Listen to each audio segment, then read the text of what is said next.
Sorry, excuse me.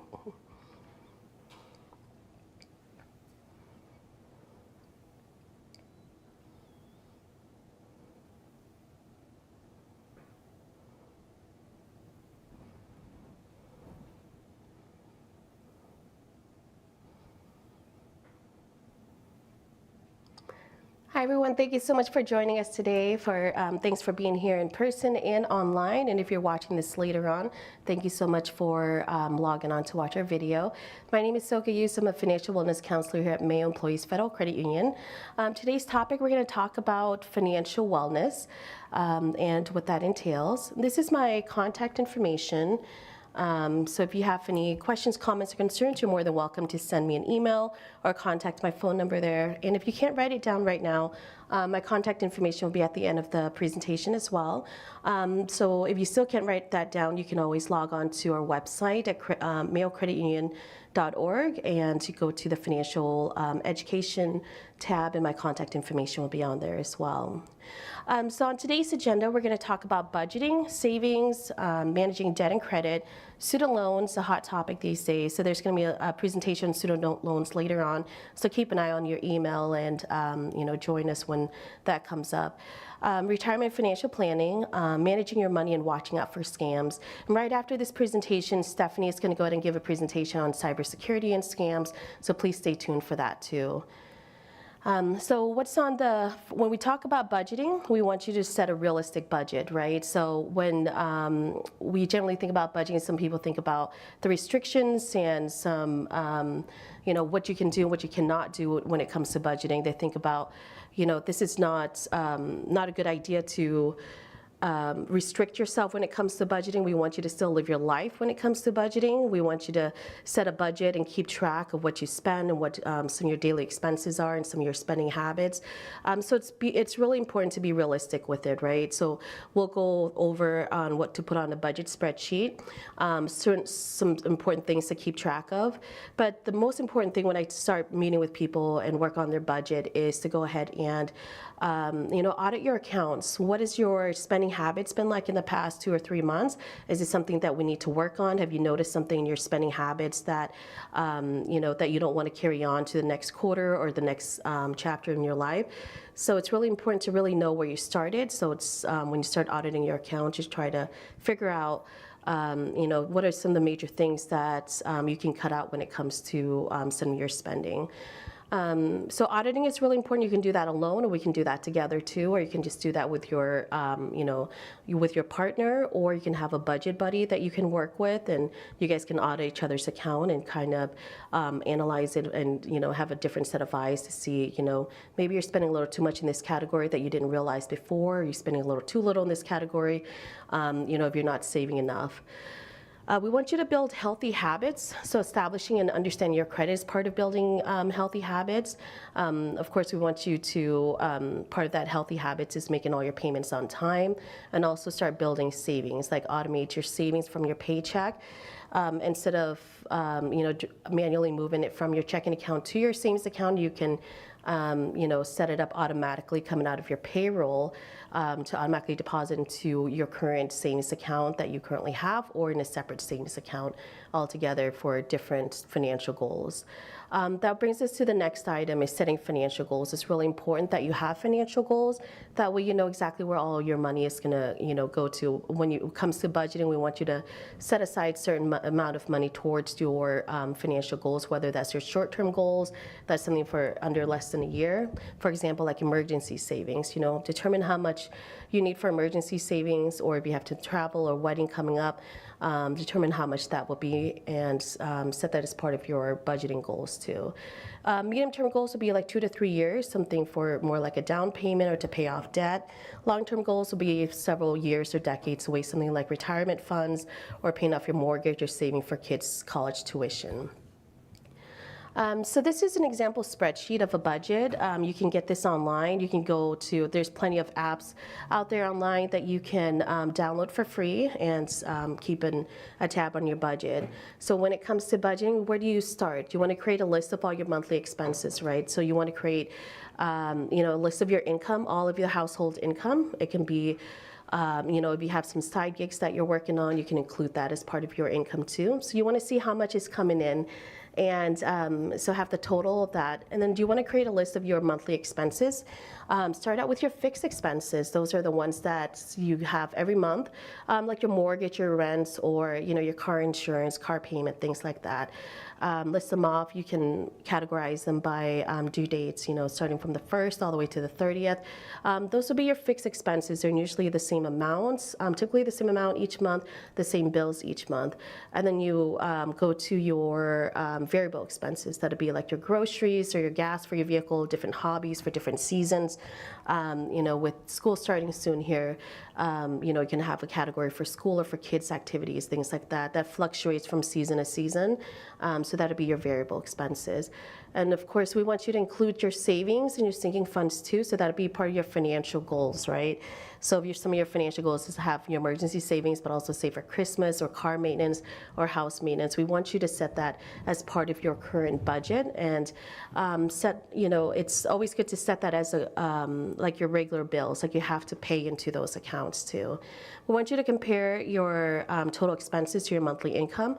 How much do you have left over after you do, after you pay your fixed expenses and your variable expenses and some of your savings? How much do you have left over for some additional fund money, whatever it is you have left? Again, I can't stress enough how the importance of automating your savings are. So if you don't want to automate it and have it automatically transfer from your checking account to your savings account, you can always set it up through your payroll and have payroll deposit directly into a savings account. So it's really important to have it towards your financial goals. So that way, if you have money in your emergency savings, you don't have to use your credit card or get a loan if there's an emergency that comes up in your life. Some ideas to reduce expenses. You can always change your cell phone plans or providers. There's so many different providers out there that it's, there's a lot of competition. So it's really good for the consumer then, for the customer to do a little bit of research to see which one is going to be cheaper. You don't have to stay loyal to one company. So it's always good to kind of, just take a look and do a little bit of research every year to see which one's going to offer you something cheaper. If you're not currently using a gym membership right now, you might as well just go ahead and cancel it or put it on pause and start it back up during the winter time when, you can't get outside, or, just be a little bit realistic. If you're in the season where you don't really have enough time to go to the gym right now, you might as well just cancel it. Some gym memberships can range from like $10 a month with Planet Fitness to $300 a month, with like the rack or whatever it is that you're going through, with memberships and with training memberships and stuff. So it can be very expensive. It can be a big expense for some families too. So if you're in the season in life where you're not really utilizing the gym at this time, you might as well cancel it. I know some gyms have contracts, so you have to try to get out of. See if you can negotiate out of that contract, and that way you don't have to pay extra to get out of your contract or something. Another way to save money is cutting streaming services or other find different internet providers or different subscription services. So a lot of times when people are auditing their own accounts, they don't realize how many streaming services they're actually paying for. They bought Hulu Sports last year just to watch football, but they've had it on this entire year and they're not really watching sports anymore. That's $90 a month they could be saving, each month throughout the year. So just keep an eye on when you're auditing your accounts. Are there too many streaming services? The average people that I'm seeing, the average people have about 3 streaming services that they have, individually, or they share between family and friends and stuff. So if you're paying for something that you're not really watching, you might as well just, cancel it. That way you can save some money too and put that money that you're paying on towards that streaming services or subscriptions and put it towards your emergency savings or different financial goals. You can move your checking account and savings account from a monthly fee to a minimum or minimum balance requirement. There are certain checking accounts out there that if you don't have, a minimum balance of $500 in your checking or savings account, they charge you like a $15 monthly service fee. So if you're with an institution that charges you, a monthly fee for not having a minimum balance, you might as well just move it to like a credit union like ours or a different institution that doesn't charge monthly fees. You can refinance your loans to lower your interest rates. So if you got your vehicle a couple of years ago, your credit was not good, your interest was a little bit higher, but you've been working on your credit. It's a lot better now. You can chat with one of our loan officers to try to refinance your loan, and see if you can get a lower interest rate. And if you have a lower interest rate, that means that your monthly payments will be lower. So if your monthly payments are lower, that means more money in your pocket too to put towards other financial goals. Same thing with student loans. If you have some private student loans that have higher interest rates, you can always try to refinance that too. Or again with your mortgage, so just talk to one of our loan officers or mortgage lenders and see if that's something that will help you save money too.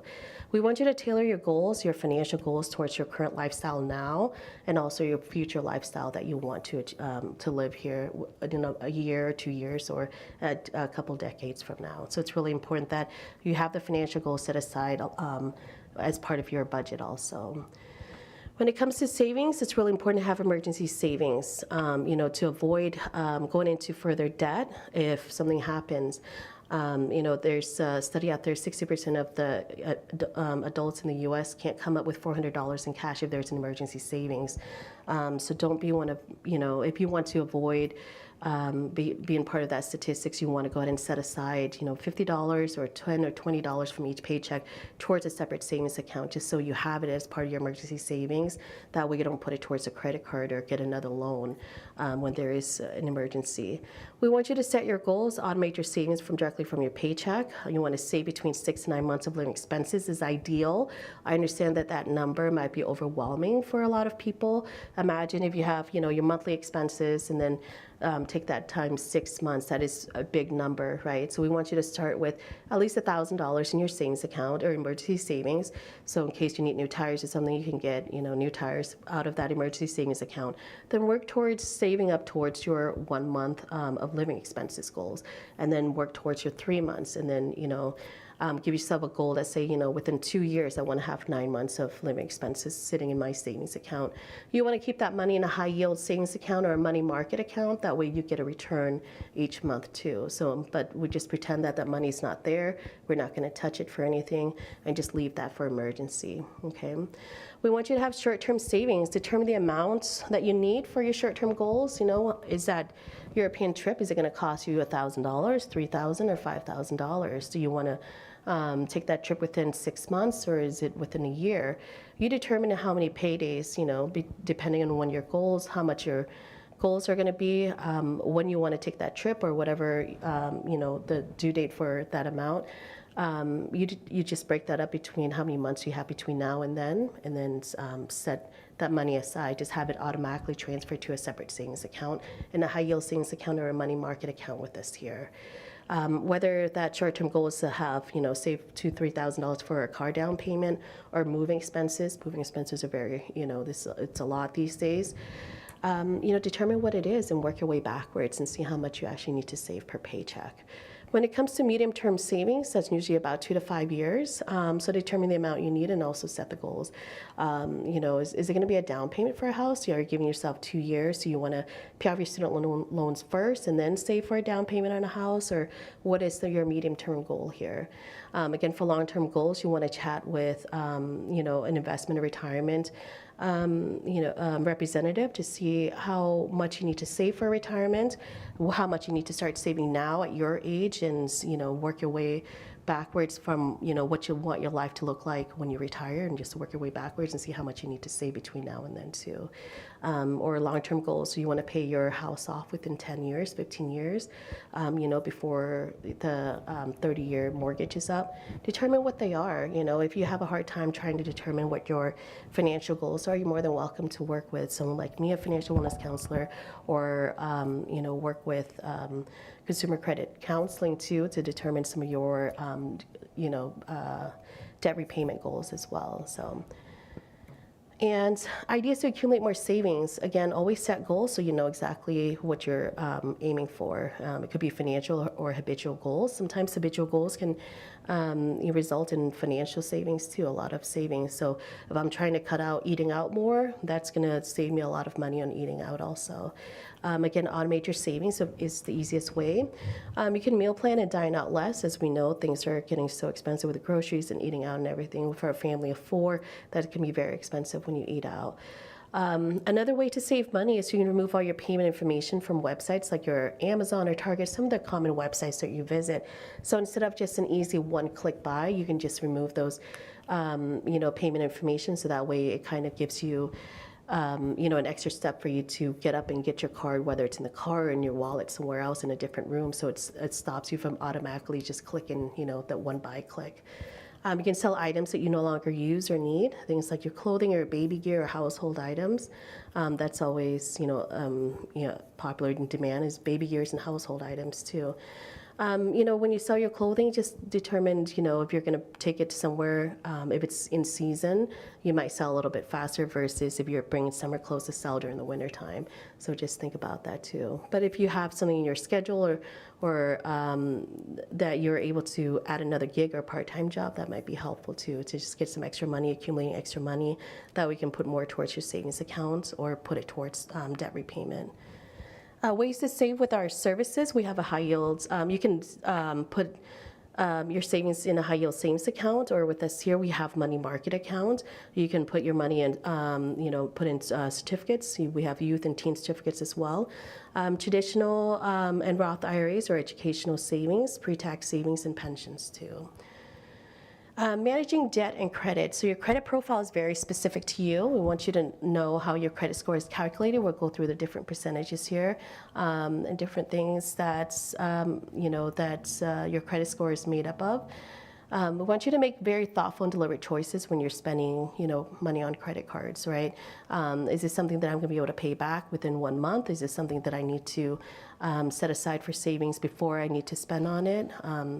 So we want you to really monitor your own credit at least once a year, but also when you're working with financial wellness counselor, we can, pull that up more often too, just to see if, things are falling off your credit report or if we need to dispute something a little bit sooner. But again, when you're spending money on your credit card, again, I can't stress enough how you just make a deliberate choice. You can't just really spend the money on impulsive things and just buy just because they're on sale. And we want you to understand the importance of having good credit, right? So having good credit can get you, lower interest rates, of course. So when you have, when you get a loan and it has a lower interest rate, your monthly payments will be a lot less. So that way it's more money in your pocket too. So less money going out of your budget each month and more money in your pocket. We also want you to, if you don't have Credit Karma, or if you don't have a credit card that comes with a credit score or has your credit report already attached to it, you can also visit annualcreditreport.com. It's a free website. You don't get your credit score on there unless you pay for it, but at least you can review your credit report for free. So annualcreditreport.com, you can get all 3 major credit reports on there. Or you can call their phone number if you don't have access to the internet too. Credit cards can be a helpful financial tool when used responsibly. It can help you build your credit score. It's really easy to manage online because you can just access it on the apps or on their website. You can earn rewards, but it varies by card. And interest rates can vary from 0% to like 35%, but it's often a very low introductory rate. But again, it's important that you use it to be deliberate with your purchases and just be very careful with purchases and know exactly when you're going to be able to pay it back. It can create unnecessary debt when not paid in full or if you don't create a payment plan for bigger expenses. Loans, the types of loans that we have here with the credit union, we have, if you have any questions about any of the loans that we have, you're more than welcome to chat with any of our lenders here. So we have student loans, private student loans or personal loans, vehicle loans, mortgage and home equity loans. But loans that we don't have here, but I want you to be aware of, then just be careful with, is our payday loans too, and the buy now, pay later loan option. These are like the Klarnas of the world, the Afterpay. You don't have to pay the entire purchase now, but you can split this up over 4 payments. We'll just automatically take money out of your account, on your next payday or something, or for the next 4 paydays. So just be very careful with those because they can accumulate and add up really quickly. So if you find yourself, getting in this cycle where you have 5, 6, 10 or 15 buy now, pay later accounts and you can't keep up with it, please reach out to us so we can help you figure out a way to get out of it too. So this is what your credit score is made of. 35% of your credit score is payment history, 30% is amounts owed, 10% is new credit, 15% of length of credit history, and 10% is the credit mix. So with payment history, they take a look at your bills, obviously bills paid online, on time. If you miss a payment, we want you to get current as, and stay current for as long as possible. If you can't pay your bills on time, we want you to contact your creditors. Don't wait until it's too late. So that takes up 35% of your credit score, okay? Amounts owed, credit utilization is best to stay under 30%. So if you have a credit limit of like $10,000, we want you to stay under $3,000. So it's best to stay under 30% to have the best score possible. So again, remember amounts owed makes up 30% of your credit score. And the length of credit history is the average age of the oldest and the newest accounts. We don't want you to apply for unnecessary credit because it shortens the length of your credit history, so it lowers your credit score. So we want you to use caution when you're opening up new credit lines to transfer balances too. So if you're just opening credit cards just to get, just a new card, just to have available credit without the purpose of doing a balance transfer or what have you, we want you to understand that that really affects your credit score too. So we want you to keep the length of your credit history for as long as possible. So remember, length of credit history takes up 15% of your credit score, okay? So with new credit, we want you to limit new inquiries because every time you apply for a credit card or a loan, it's a hard hit on your credit score, so it kind of lowers your credit score for a little bit. But we want you to apply for and open new credit accounts only as needed, and have credit cards, but we want you, of course, to manage them responsibly. So just because you get a new credit card, that doesn't mean that, any of your old accounts, if you close any of your old accounts, it doesn't mean that it goes away. You just have to make sure that all your balances is paid off. If there's any late fees, if there's any annual fees on the account, we just want you to make sure that it gets paid before it completely closes. So again, your new credit makes up of 10% of your credit score, okay? And then your credit mix, it shows your ability to manage different credit types. A good credit mix would be like a mortgage, a student loan, a car loan, personal loan, credit cards, things like that. But if you don't have all those things on there, it's okay. You can still have a really good credit score and really good, a credit report without having all those things. And don't go out to get those things just because you don't have them on there. But that only makes up 10% of your credit score. Do you have any questions online, Larissa? No? Okay, good. So when it comes to managing debt, again, log on to annualcreditreport.com if you don't know what's on your credit report. And a lot of times you can also access it on Credit Karma too, and that's free. Also, you can always, but it's really important that when you start to take a look at your debt, you want to know how much debt you have, what kind of debt you have, and where they're currently at. So when it comes to debt repayment, find out how much debt you have, where they're sitting at. Is it with, the current company? Is it with American Express, or is it with a third-party collection agency, or has it been sold to a different company? Determine which debt repayment is the best plan for you. You can repay it back through the envelope system. It's just simply putting money in an envelope to send them, each month to make your minimum payments. It's just the regular old school typical payment system. Or you can do like a debt snowball system where you start paying like the smallest debt one first and then go on to the next smallest one, pay that off, and then move on to the next one. So it creates like a snowball effect to it. Or you can do a debt avalanche repayment where you pay the largest interest rate one first and then work your way on down to the smallest interest rate. And of course, you want you to make your debt repayment as part of your budget too. Put that as part of your budget. When it comes to like the budget spreadsheet we talked about, you can have your fixed expenses, your variable expenses, your financial goals. One of your financial goals can be to repay off debt too. So just make a separate make a separate line and add some extra repayments or extra payments in that line to pay off your debt a little bit sooner too. You can talk to consumer credit counseling or, a consumer or a financial wellness counselor. But sometimes when people are in debt, they're looking up online, debt management company. There's a lot of fraudulent debt management companies out there, so just be very careful when you're researching stuff like that. With debt management company, they typically want you to stop making payments in all your accounts first, and they want you to make your payments, like your monthly payments to them, to the company directly. They keep it in an escrow account, and when there's enough in that account for them to do a settlement, they'll reach out to your creditor and offer that settlement. Sometimes it's 10% of the total balance, sometimes it's 5 or 20%. And that's something you can do on your own too. You don't have to pay a company to do that yourself. You can actually work with us to try to repay that as well. But consumer credit counseling, a lot of times it's nonprofit organizations, so they're a good company to work with also. But again, when you're researching something like this, there's always going to be a lot of scams and frauds out there, so just be very careful. When is a good time to ask for help? If you find yourself 2-3 months behind, or you think that you're going to be a couple months behind, it's a good time to just chat with someone and see what some of your options are. Is your best option to try to get a loan, a debt consolidation loan, to pay off all your high interest credit cards or high interest loans first, or is it to try to work with a financial counselor to try to pay off one account at a time and see what is the best option? So. When it comes to student loans, right now it's a big topic out there. So there's private student loans and federal student loans.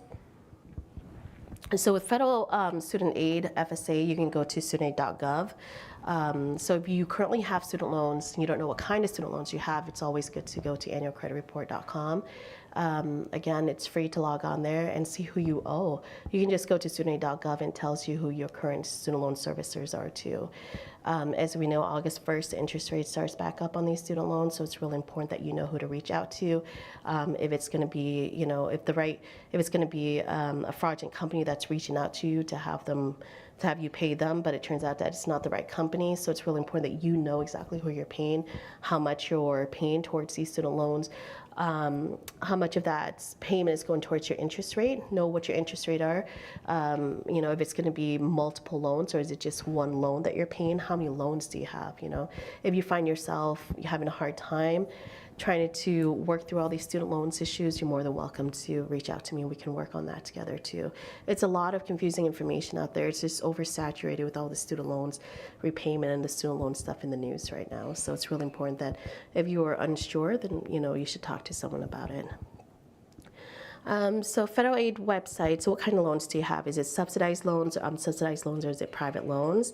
Are your loans public service loan forgiveness eligible? Are you in the right repayment program? So you can always go to studentaid.gov and go to the loan forgiveness section and see if your loan is eligible for all of that. You can always contact your HR if you work for Mayo. You can chat with me and see we need to help you fill out that application too. Public service loan forgiveness. If you work for Mayo, chances are you're eligible for it. So the employer is eligible, Mayo is. Organization like Mayo Clinic or government entities or other nonprofits are eligible for it. If you're a full-time employee, so in order for you to be eligible for the PSLF program, you have to work at least 30 hours per week, and you have to be under the right eligible repayment plan, and it has to be the right type of loans. And so it has to be federal loans, it can't be private loans. So we have private loans here with the credit union. It won't be eligible for the federal forgiveness program. So federal student loan consolidation, you can consolidate all subsidized loans together, and you can consolidate all unsubsidized loans together, but you cannot consolidate subsidized loans and unsubsidized loans into one loan. So for example, you have like 15 different subsidized loans that you want to consolidate into one federal loan. You can do that too. You can also consolidate into private student loans too if you're getting better interest rates with your private student loans. So if this is something that you're considering, please chat with one of us and we'll be more than happy to walk you through the process and see which one is better for you. With private student loan consolidation, you can consolidate both federal and private student loans into one big loan. The repayment terms are, what we have here is 5, 10, or 15 years. There's different, consider multiple options in terms when it comes to private student loans as well. But once you consolidate your federal student loans into private student loans, it cannot go back the other way. You cannot consolidate your private student loans that were once upon a time federal back to federal student loans. So if this is something that, again, please talk to someone about your student loans. It's such a confusing topic right now, and with everything that's not really certain in the news, and with the new administration, we don't know where a lot of the new repayments programs are sitting at. So it's really important to just go to studentaid.gov and keep an eye on that. The pros of private consolidation: we can manage fewer loans. You can, consolidate all of your federal student loans together into one loan. That way you can save your money if you have lower interest rate. It can improve your cash flow with lower payments too. So if your student loan payments are a lot lower than what they were before, it means that you have more money in your pocket to put towards other financial goals. And if you were, a student, you had your parents help you apply for student loans before, you can always release your cosigner a lot sooner too once you consolidate your student loans into private student loans and release that cosigner. The cons of consolidation: you can forfeit benefits provided by with federal loans.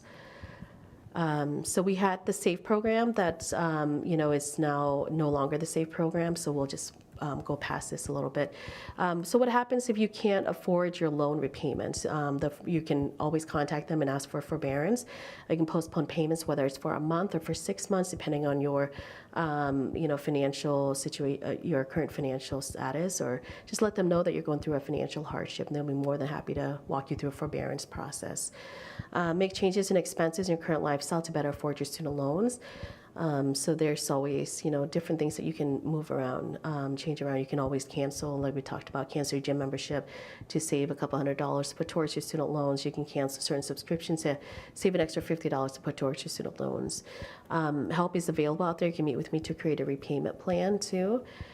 So now we're going to move on to retirement and financial planning. So with financial planning, when you work with one of our advisors here with Cetera, or if you work with Fidelity advisors, any of those advisors will talk about paying off debt first. One of the goals to long-term financial planning is to go ahead and pay off some of your debt first, whether it's your high-interest credit card debt or your mortgage or your car payments. That's always one of the first things that's top on the list. You can save towards your college savings, your kids' college savings. You can have a 529 plan here with the credit union or other college savings program out there too. And also life insurance. Do you have enough life insurance to cover everything that's, new in your life right now? Did you just recently had a baby? Did you buy a new house? Is that going to cover enough of your, current life expenses if you're no longer here? It's important, no matter what stage of life you're at financially, it's good to talk to an attorney about estate planning and trust.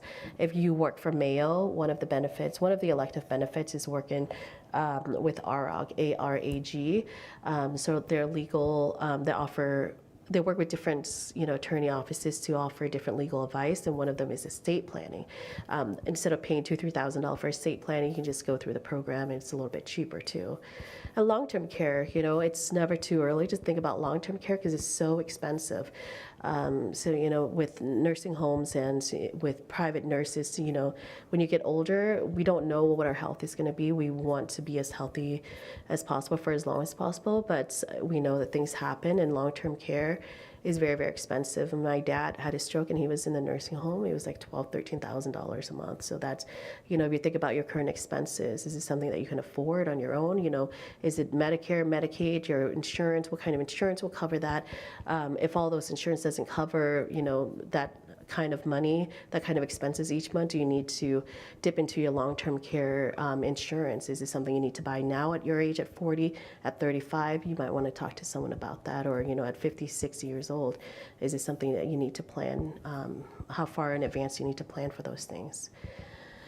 With retirement, you want to identify your retirement goals and desired lifestyle, or do you want to just, meander around Europe in a bike? Is it going to be expensive to live in Europe? Is it going to be expensive to live in Asia? Or do you want to go on RV road trips with your kids and grandkids every summer? It's what kind of lifestyle do you want when you get older? So you want to work your way backwards, and see how much you need to save between now and your desired retirement age. You want to contribute to your employer-sponsored plans. With Mayo, there's 403B plans. Most for other companies, there's not for nonprofit companies, there's 401ks. There are other retirement plans too. There's traditional IRAs and Roth IRAs that we have available here at the credit union. But also to understand your government benefits. When is a good idea to sign up for Social Security income or disability? What other government benefits are there for you to understand, and it changes every year, so it's really important that you keep up with that every year too. So you want to start saving for retirement as early as possible. So for example, the benefits of investing early. So if you want to accumulate $1 million by age 65, assuming that the market is, giving you a return of 10% annual compound monthly. So if you start at 15, in order for you to hit $1 million by 65, if you start at 15, all you have to invest is $60 a month for a total investment of $36,000, right? Most of us weren't doing that. So let's say you did start at 25 and you want to have $1 million by 65 years old. You would only have to pay $160 each month for a total investment of $77,000. But if you didn't start that in 25, and if you want to start at 45, that would be $1,300 per month for a total investment of $314,000 in order for you to hit $1 million by 65. So as you can see, the earlier you start saving, the less you have to pay towards the investments, the total investment in order for you to hit the same amount as, versus someone that started at 55 or at 45, that you have to pay much, much more, or, a large lot. Like, for example, the 55 years old, if you start at 55, you would have to pay about $4,800 a month for a total investment of $582,000 for you to hit $1 million. So the sooner the better. And it's always a good idea to chat with, investment advisor. We have Cetera here with Mayo Credit Union, or you have Fidelity with Mayo. So whomever it is that you decide to go with, just start talking to someone about it. Just, know more about some of your options. We have different ways to keep tabs on your money that we have available here at the Mayo Credit Union. So you can always keep tabs on your money, keep tabs on your money 24/7. We have online banking, of course. We have mobile banking, mobile deposit, bill pay, digital wallets, Zelle, person-to-person transfer, internal, external transfers, of course, e-statements. You can open and apply for loans online. You can even chat with us online too. You can customize different alerts to monitor your accounts too, whether that's your credit card or your debit card or your savings account that you have with us here. So the last thing we'll talk about is watching out for scams. That's really, really big. Every year it gets bigger and bigger. So for example, the year 2023, $10 billion were lost to fraud, according to the FTC. So that was a 14% increase from 2020. Some of the common scams are like phishing scams, that's through your email, some gift card scams, whether it's in-store or online, person-to-person scam, and it can arrive. You can get scams via text. I'm sure everyone has received some sort of text scams. Some email scams over the phone, websites, and other methods too. Again, stay tuned for Stephanie's presentation after this. She'll go more into details about different scams, and they're just getting more and more advanced every day. So this is like kind of a snapshot of what 2024 scams look like. So there's $2.6 million fraud reported in 2024. Total loss was 12.5. That was $2.5 billion more than 2023. So the $10 billion was lost in 2023. 2024 is total reported $12.5 billion.